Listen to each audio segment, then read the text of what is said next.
So now we move on from adding and subtracting radicals to multiplying them. And we're going to treat multiplying separate from dividing because there's some specific rules that apply to dividing, which we'll deal with in section 6.4. So in question A here, we have negative 3 root 2x times 4 root 6. And again, we have this condition on the variable that x has to be positive. That's just because we have a variable under the root. So to multiply radicals, it's a simple process. Multiply the coefficients, which would be the negative 3 and the 4, which would give us a coefficient of negative 12. And multiply the radicands, which would be 2x and 6, which would give us square root of 12x.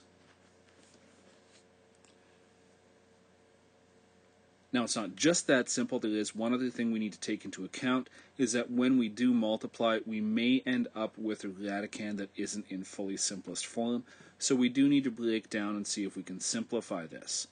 So the 12x that would have to get broken down, 12, factorize that, it would be 2 times 6. But again, I'm going to skip a step here.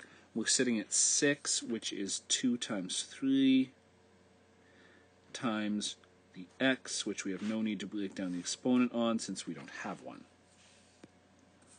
And again, if you want to make sure that you factorize it correctly, take your factorization, your 2 times 2 times 3, multiply it together, see that you get 12, and since we do, that factorization is correct. We're dealing with a square root, so look for pairs. We have a pair of 2's here that can come out, multiply in to the coefficient of negative 12 that's there, and which would leave us with negative 24 root 3x.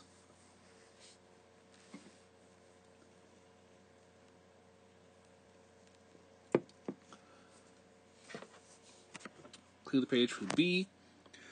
B is a little bit more difficult since we have 3 radicals here.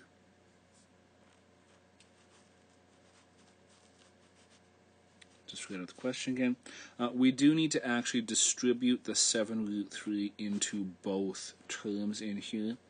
So multiplied into the 5 root 5 and into the 6 root 3. Process doesn't change, we just have to do it more than once. So we have 7 times 5 as coefficients, which would give us 35. 3 and 5 as radicands, which would give us root 15. That will be minus, we take the 7 times by the 6, gives us 42. And the root 3 times the root 3, which would give us root 9.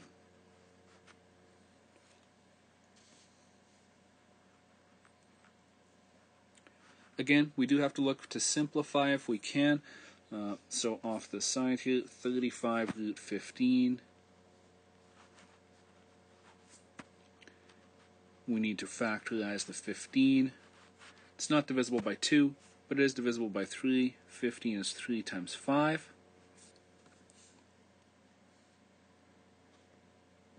And here we hit a situation where we have prime factorized, and we don't have any pairs to take out. So 35 root 15 is actually in simplest form. We don't need to touch it at all. And sometimes you'll be able to see that just by looking at the root and see, oh, it's root 15.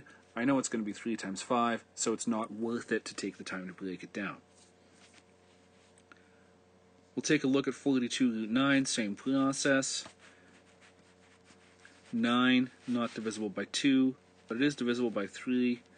It's 3 times 3.